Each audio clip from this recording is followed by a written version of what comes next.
César Schmidt vai falar pela SANY. Por favor, César. Bom dia. Bom dia a todos. Em nome do Alex Chial, que é o CEO da SANY do Brasil, quero saudar a todos e parabenizar a Studipesa por manter esta tradição de relacionamento e parceria com os fabricantes, trazendo informação, conhecimento e patrocinando causas boas, como nesta data sobre segurança. A SANY, dentro do mercado de construção, a gente pode considerar que é uma empresa relativamente jovem, deste século, porque a SANY fabricou seu primeiro equipamento de construção no ano de 2003. A SANY tem 30 fábricas em 15 parques industriais, está presente em mais de 150 países, tem 25 mil colaboradores, dos quais 10 mil são engenheiros, mais de 8 mil fornecedores, faturou 22 bilhões de dólares, dos quais 6% são destinados a pesquisa e desenvolvimento. O resultado desse investimento é que a SANY tem mais de 10 mil patentes requeridas. A SANY está no Brasil desde 2007, com instalações em Jacareí, interior de São Paulo, num terreno com mais de meio milhão de metros quadrados. Tem toda uma estrutura voltada para o ótimo atendimento ao cliente e as mais de 4 mil máquinas operando no Brasil.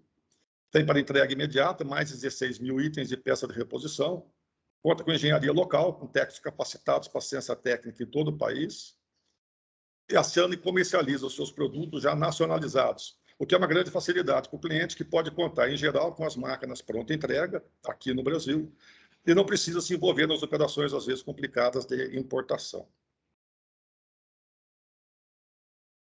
Aqui nós temos um guindaste SANY SCC 5500A, da classe de 600 toneladas, trabalhando num parque eólico na Mongólia. Falando um pouco de eólico, nós apresentamos aqui a SCC 6000A, com uma lança principal de 132 metros e gibe fixo de 12 metros, capacidade para 105 toneladas num raio de 20 metros. A SCC 7000A, com lança principal de 165 metros, ISA 122 toneladas num raio de 22 metros. Numa outra configuração, a SCC 7000A, agora com gibe fixo de 12 metros, ISA 91 toneladas num raio de 22 metros. E aqui agora, com Power Boom, 165 metros de lança, mais o gibe fixo de 12, a SCC 7000A levanta incríveis 120 toneladas no mesmo raio de 22 metros. No aspecto de segurança, que é o tema do nosso encontro, essas máquinas contam com todos os dispositivos de série. A tabela de carga das máquinas é N13000. Isso, por si só, gente, já diz muito sobre a segurança de operar com esses equipamentos, pois, atendendo os requisitos dessa norma europeia, já temos aí uma série de definições quanto à sua concepção, capacidade, limites, gravação de dados, etc.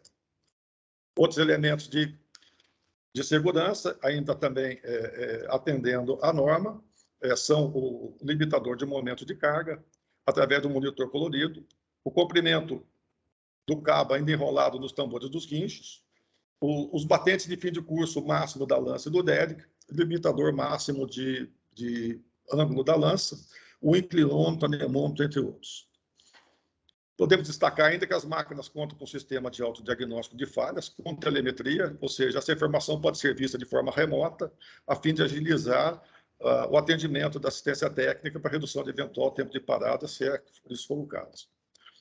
O item interessante, que, a meu ver, contribui muito para a segurança na operação das máquinas SANY, é o sistema de segurança proativa. Esse sistema permite ao operador ajustar a redução das velocidades dos movimentos no instante que o sistema detecta automaticamente que está chegando perto do seu limite, ou seja, da zona de perigo. Permite ainda que o operador, quando trabalhando com lanças muito longas ou em áreas muito críticas, reduza a velocidade dos movimentos, ficando com maior sensibilidade no joystick, através de um ajuste no display da máquina. As máquinas ainda têm aviso visual sonoro de movimento, circuito fechado de vídeo com monitores, monitorando os guinchos, a área em volta da máquina, o superlift, etc. Falando agora de máquinas telescópicas, na aplicação eólica, quero apresentar para vocês o SAC 18000, que é um guindaste projetado especialmente para operar em parque eólico, capacidade de 1.800 toneladas, com 9 eixos, configurados de 18 por 12 por 18, ou seja, os 9 eixos são direcionáveis, suspensão hidropneumática inteligente e adaptativa às condições do terreno. Esse guindaste tem lança telescópico de 80 metros, que, combinada com os jibes disponíveis, alcança um total de 142 metros de altura livre de gancho. Para o deslocamento técnico da obra, basta retirar os jibes e os contrapesos. Essa máquina issa 153 toneladas num raio de 16 metros a 142 metros de altura. Ideal para montagem aerogerador de 2,5 megawatts. A irmã menor dela, a SAC 5000, que é um guindaste da classe de 500 toneladas, ele é muito compacto, por um guindaste de 6 eixos. Eu acho que é o guindaste mais compacto dessa classe. Ele tem lança de 50 e 84 metros, o superlift dele em Y, automontável, e o contrapeso ajustável em 3 posições. Ele é especialmente projetado para montagem de aerogeradores de 1,5 megawatts e fazer manutenção de aerogerador de 2,0 megawatts. Esse guindaste tem várias opções de jibes especiais para manutenção de aerogeradores. Aqui nós temos exemplo dele, com uma lança de 90 metros, 58 toneladas, com 16 metros de raio, ou 84 metros de lança, 74 toneladas a 14 metros. Falar de segurança é tema para horas de debate e troca de informações. Não vai ser aqui em poucos minutos que a gente vai conseguir aprofundar o assunto. Aqui, o objetivo é somente um lembrete de alguns pontos, dentre muitos outros que merecem ser citados, mas aqui nesse espaço não seria possível. Aqui partimos do pressuposto que as equipes são super treinadas, recicladas e, por que não, agora certificadas para as operações de movimentação de carga. E também assumimos que os equipamentos recebem a manutenção necessária, atendendo, no mínimo, as recomendações dos fabricantes. Falando especificamente sobre a segurança das operações com guindaste, é muito importante que, na hora da contratação do trabalho, e dependendo da sua modalidade de contratação, seja ela a locação, seja a prestação de serviços com instrumento, com equipe ou sem equipe, que as atribuições e responsabilidades sejam claramente definidas. Ou seja, quem vai ser responsável por o quê?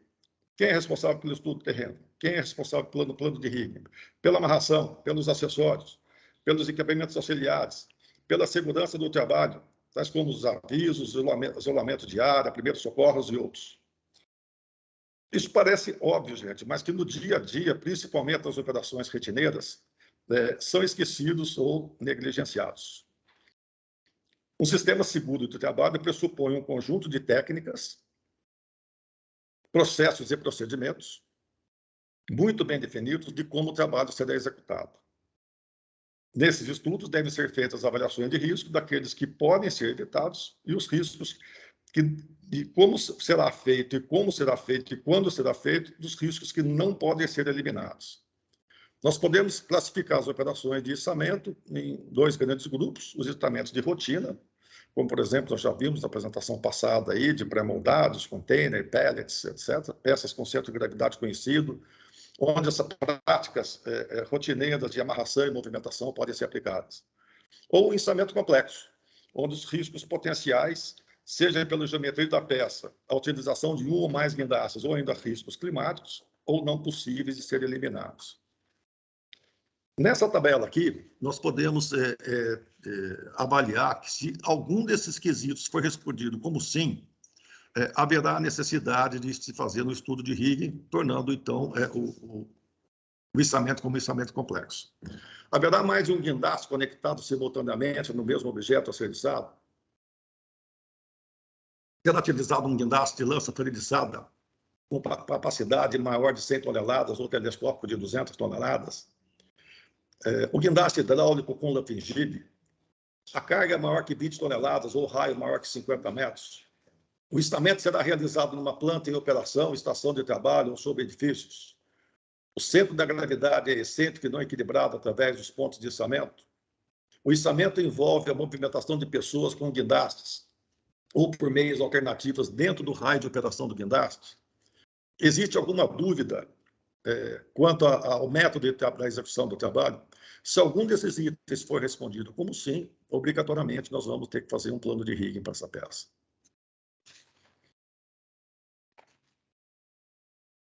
Outro ponto que talvez seja o de maior criticidade e onde rotineiramente se verifica muitos acidentes é no patolamento. Aqui nesse ponto da minha apresentação, quero mostrar para vocês um vídeo com o engenheiro Luiz Nicodemo, da Transdata, contando para a gente como é que é a rotina da empresa na preparação dos trabalhos.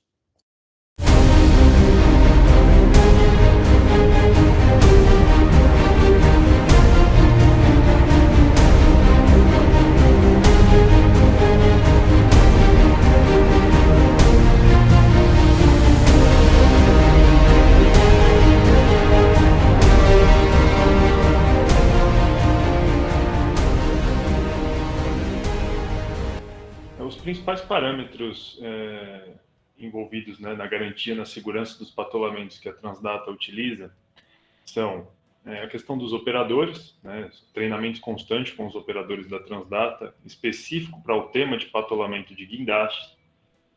O segundo parâmetro, o local de patolamento, que é um dos mais importantes, né?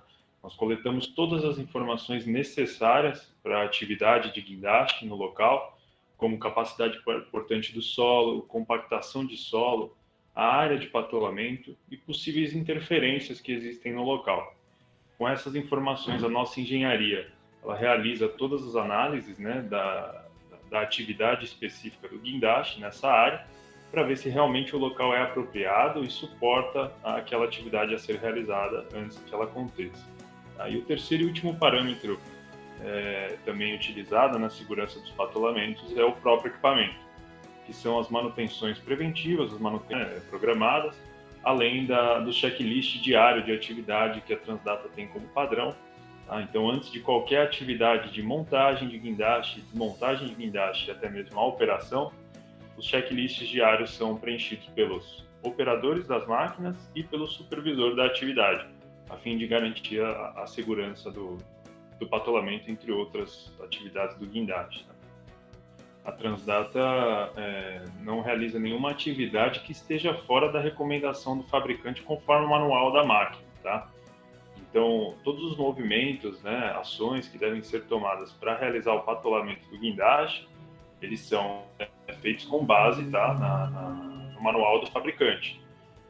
A Transdata possui seus procedimentos internos, suas recomendações de segurança, né, os parâmetros como eu citei, mas todos eles levam como premissa, tá, as recomendações iniciais do fabricante. Então, a partir dessas premissas, né, do fabricante, a gente elabora os nossos procedimentos, os nossos processos aqui de segurança.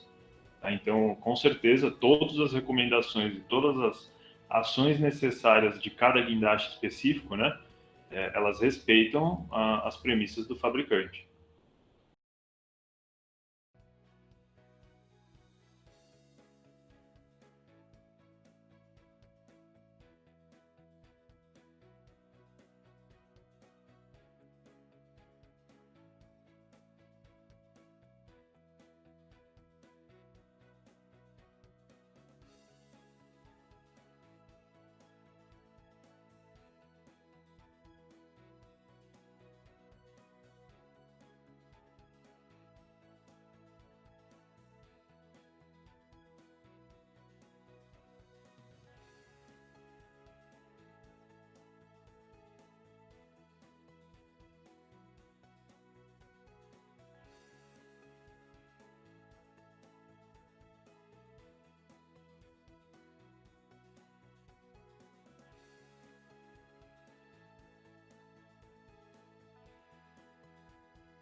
É fundamental que a análise prévia do local de trabalho para a verificação das reais condições do local, como a resistência do terreno, a sua compactação, a drenagem, o desnível, a existência de galerias subterrâneas e eventuais interferências.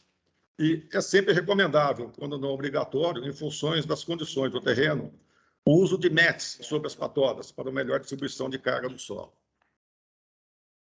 A inspeção para verificação da integridade estrutural das vigas da patola, bem como da estanqueidade do sistema hidráulico, também deve ser objeto da rotina do operador e da equipe. Aqui nós temos a representação de como se dá a distribuição das cargas do solo e dos riscos com relação a valas, canaletas, taludes, etc. Aqui nós apresentamos a variação da carga nas patolas em função da posição da lança do guindaste, se ele está com ou sem carga. Na coluna da esquerda aqui nós temos o guindaste sem carga, e podemos ver que a ação da pressão nas patolas é exercida pelo contrapeso da máquina, em função que ele está sem carga, obviamente, e da posição da lança. E na coluna da direita, já a máquina com carga na lança, o efeito da lança na patola vai variar proporcionalmente à movimentação da lança. Aqui é a mesma coisa. Nos guindastes sobre esteiras, a variação dos esforços do terreno também é de forma análoga, ou seja, dependendo da posição da lança, se a máquina está com ou sem carga. Nesse caso, o comprimento da esteira e a largura das sapatas é que vai definir a área de contato com o solo. Da mesma forma como nas máquinas sobre patola, o uso dos METs é recomendável, quando não mandatório. Falando agora sobre segurança no parque eólico, 2 itens se sobrepõem aos demais: as condições de solo e as condições climáticas. Como normalmente a movimentação das cargas mais pesadas é feita com as máquinas de esteiras de alta capacidade, elas requerem superfícies no crane pad com inclinação praticamente zero, ou seja, nivelamento de 0 a 0,1 grau na área de içamento. Claro que a compactação do terreno e a resistência já deve ter sido objeto de verificação quando da definição do equipamento que vai fazer a montagem, o içamento e da elaboração do plano de irrigue. Deve-se ainda prever a área onde vai ser depositado o contrapeso do superlift, porque normalmente o superlift, o contrapeso dele, é utilizado na elevação da lança. Na movimentação da carga propriamente dita, o contrapeso do superlift é depositado no chão e é uma coisa super pesada. Estamos falando de 200, 300 toneladas. Quer dizer, a área disso aí deve ser preparada também, compactada, de forma que ela não sofra nenhum problema de recalque quando deposição dessas peças. Nas máquinas patoladas, o eventual desnível do terreno é compensado pela ação do cilindro hidráulico das patolas, e verificando sempre também o sistema de drenagem dessa área de montagem. Como as máquinas circulam entre uma torre e outra semi-configuradas, muito pesadas, esse terreno dessas vias de acesso deverá ser também resistente, tem que ter uma largura com margem de segurança nas bordas, além da largura da máquina, e valas nas laterais para captação de águas pluviais. Importante nesse deslocamento dessas máquinas semi-configuradas é seguir as recomendações contidas nos manuais das máquinas. Acompanhe as máquinas. Quando a configuração máxima para o deslocamento semi-configurado, ou seja, a máquina pode andar com alguma carga, mas não é toda. A lança também, em geral, deve ser desmontada, principalmente nas máquinas sob pneus e nas máquinas com esteira estreita. Eu queria ainda mencionar que há 2 tipos de trabalho no parque eólico: a implantação dos parques e o service, que é a manutenção com troca de componentes dos aerogeradores. Por ocasião do service, os cuidados têm que ser redobrados, porque, normalmente, as áreas de acesso podem não ter mais as condições mínimas necessárias para as operações com guindaste, devido à falta de manutenção, quanto à sua resistência, compactação, nivelamento, drenagem, etc. Aqui nós podemos observar que uma pequena inclinação no terreno de 1%, gera uma deflexão quase 3 vezes maior na ponta da lança. Como nós estamos falando de lança com cerca de 120 metros de altura ou mais, a deflexão na ponta da lança será de mais de 3 metros. Considerando que essas máquinas desse porte têm, em geral, 10 metros de largura, a ponta da lança estará quase alinhada com as esteiras da máquina, muito possivelmente fora do centro de gravidade do conjunto. A mesma situação agora, porém com o vento incidindo lateralmente. Nesse caso, certamente a ponta da lança estará fora da área de estabilidade. E como foi dito já na apresentação do Juliano da Liber, o vento lateral é o pior dos ventos, pois não há monitoramento do guindaste para esse vento lateral, porque como ele é lateral, não há variação no raio de trabalho. Nós podemos ver que a variação do raio é que faz o bloqueio do movimento da máquina. Nesse caso do vento lateral, apenas o anemômetro vai indicar que está havendo esse vento, ou essa rajada. Porém, o anemômetro, por norma, ele não bloqueia o movimento da máquina. Ele emite um alerta somente. Bom, a apresentação em si está concluída, Alcito. Nós vamos tentar agora, mais uma vez, passar o vídeo, tá bom? número 1, em quesito segurança, seria o treinamento, capacitação, né, da equipe envolvida, entendeu? Os operadores, eles precisam conhecer o equipamento, né, tem que estar capacitado com o que é a operação de içamento, né? Eles têm que estar capacitado com relação à tabela de carga do equipamento, né? Nós temos limites de vento, entendeu? Para serem respeitados, limite de carga, os limites de operação do equipamento, né? Eles têm que ter domínio sobre montagem. A equipe, ela está o tempo todo um fiscalizando o outro. O trabalho é muito rotineiro, entendeu? Ele é muito repetitivo, tá? A gente desmonta e monta o guindaste com muita frequência, a gente reconfigura o guindaste com muita frequência, entendeu?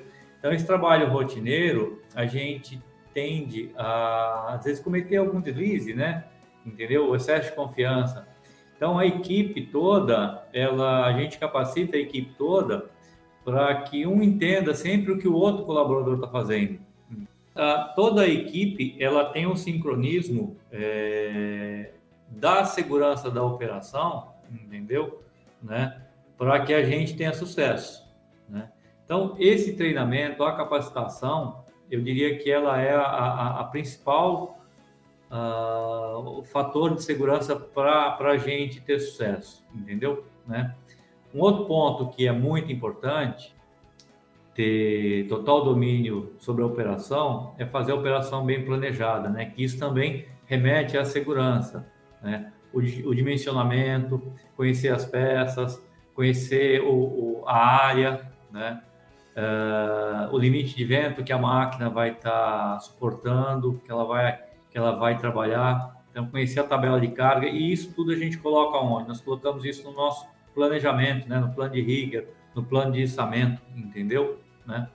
Então, essas informações a gente tem que buscar isso com fontes seguras, o fabricante do aerogerador, né? Nós temos aí N fabricantes, e todas essas informações, peso, área vélica, os tipos de acessório, cada fabricante usa um tipo de acessório, uns usam balancinho, uns usam umas ferramentas específicas para içamento de pá, para içamento de nacelle, entendeu?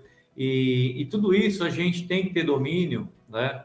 Porque uma vez que eu tiro aquela peça do chão, né, eu tenho que ter certeza absoluta, tá, de que o equipamento que vai fazer essa operação, né, ele vai ser usado da maneira correta, ele vai ser usado com segurança, entendeu? Né?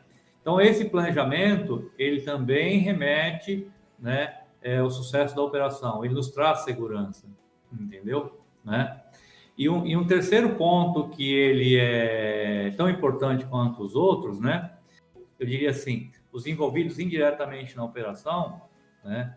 Também conhecedores de tudo que acontece no parque, entendeu? Que seria o quê? A equipe de operacional, a equipe de manutenção, entendeu? Né? Entender que as revisões das máquinas, revisões dos equipamentos, as inspeções periódicas, entendeu? Tudo isso a gente precisa respeitar os limites da máquina. Entendeu? Júlio. Bom, pessoal, acompanhei 95% de todo mundo aí, ouvi bastante, um aprendizado, aprendi algumas coisas, tá? Mesmo estando no ramo há muito tempo, realmente segurança é tudo, e muitas vezes os negócios acontecem nos pequenos trabalhos, os grandes problemas. Então, bacana, parabéns a todos aí que explanaram. Então, agradeço a todos aí. E estamos à disposição com mais ideias de outras áreas, não só segurança. O sindicato está aberto aí. Eu agradeço bastante aí. Um bom dia a todos aí. Um abraço.